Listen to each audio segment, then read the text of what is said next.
Hi guys, my name is Robbie Ferry. I'm an ultra-distance cyclist, so you might be watching this on my Instagram TV or my YouTube, so if you could follow or subscribe, I'd really like that.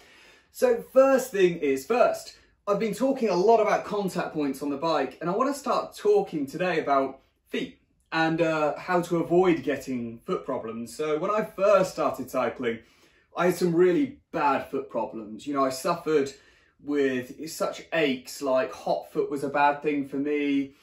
Even like dead skin and ingrown nails, it was awful. My first couple of years of cycling, I really suffered, and it wasn't really until I sat down and thought, your feet aren't actually meant to do what they're doing when it comes to cycling. They're putting so much pressure into them.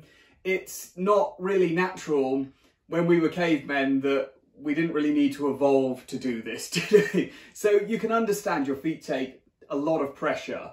And it's very common that you probably will, sometime in your cycling, especially long distance, you're going to end up with foot problems. So I'll give you a few tips that are really going to help you avoid getting them. So the first thing is bike fit. You know, I'll say this a million times, bike fit, just get one, get a good one, and that will help so much. So the first thing, the reason why I talk about bike fit is necessarily because what they will do is they'll get your feet in the right place. So you're putting the pressure down in the right place, yeah? So what you have to understand is when people bike fit you, so I'm going to take this shoe for example. This is a road, this is a Shimano S-Fire shoe, and this is one that I race in the majority of the time. So what they'll do is, you can see this cleat is really weird, but I do need to change them.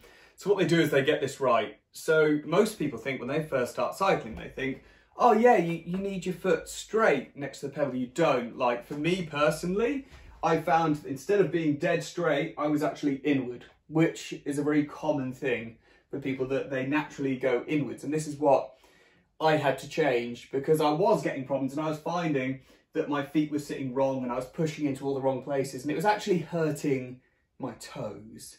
So that was one thing that the bike fit helped me with. The second thing was I wasn't actually pushing on the balls of my feet, I was pushing more in on my toes, which is also a problem because I'm putting the pressure in all the wrong places. So a bike fit is really super gonna help you avoid getting foot problems. And if your bike fitter doesn't look at your feet and things like that, then I'd suggest going for a bike fitter that does. That's a really important thing. So the second thing is shoes.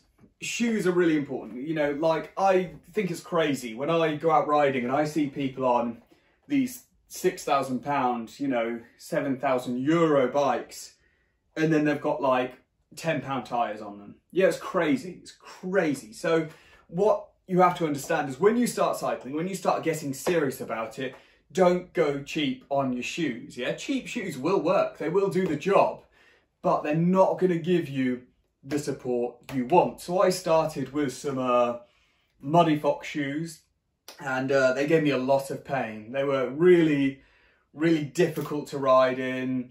They were just too tight, you know, the cleats weren't set up properly on them.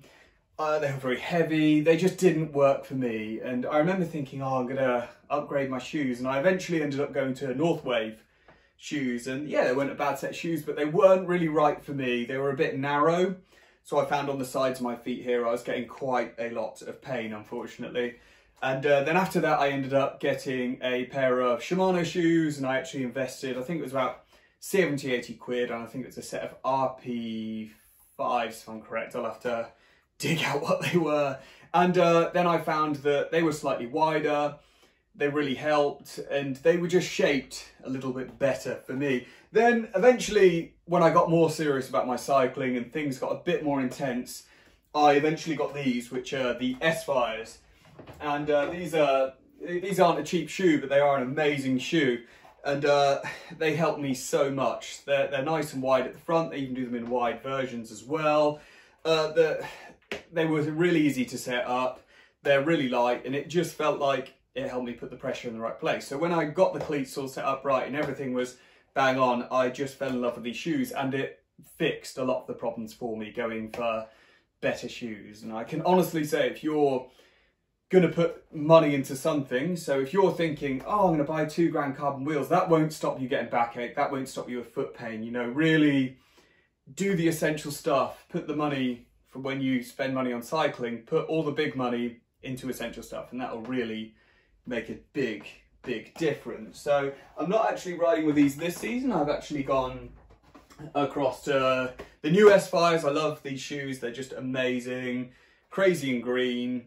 And what I'm doing is very different. As you can see on these shoes, these are road cleats. I've gone to mountain bike cleats, but we can talk about cleats and pedals another day. The next thing that really helped me, and probably the third and final tip when I'm talking about foot pain, is I started to see a chiropodist. So if you don't know what a chiropodist is, it's basically a foot doctor. And I will go and see him. He's, you know, such good value for money, £26 for an hour session. And he will just kind of grind down bits of my feet, you know, sort out my nails and stuff like that. I think about all the times I've been ultra racing and I've been on the road and all the pressure that goes into my feet. You know, your feet will build up resilience. They'll build up dead skin to compensate for all the pressure putting in. All the times that, like, you might not have cut your nails as well as you thought you had done and all this. So I decided, someone said, you must see a chiropodist. And I did just for some maintenance. And do you know what? It was incredible. I came out feeling like I was walking on new feet. And ever since that, I've regularly gone every few months. I could go probably more regular, and it's really helped me just to grind down a lot of the dead skin, you know, to stop your feet getting too big that way, to make sure my nails aren't all over the shop. It's been a really big benefit for me. So that's something I can really recommend. For the price, it's just so worth doing. So my 3 tips when it comes to avoiding foot pain is get a really decent bike fit. That is the first thing. A good bike fit will really help. When you get a bike fitter that sits there playing with your cleats, getting it all perfect, you will get so much benefit from that, yeah?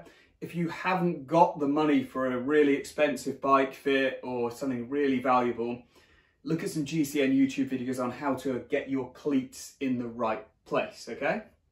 Okay, so the next thing is good shoes. You know, spend money on shoes. You know, I've been through so much pain from using cheap shoes in the past. It was when I started spending a little bit more and going for more reputable brands like Shimano when my feet pain just stopped. But then to get it perfect, so when I was ultra distant racing where I'm riding like 18 hours a day for days and days on end, it was when I started seeing a chiropodist as well, and I put this all together and it just eliminated feet pain completely for me. And now I suffer in no way, shape or form. I can ride day after day after day after day and not get any feet problems because of this. So tip number 1, bike fit. Tip number 2, get good shoes. Tip number 3, regularly every few months see a chiropodist. Enjoy.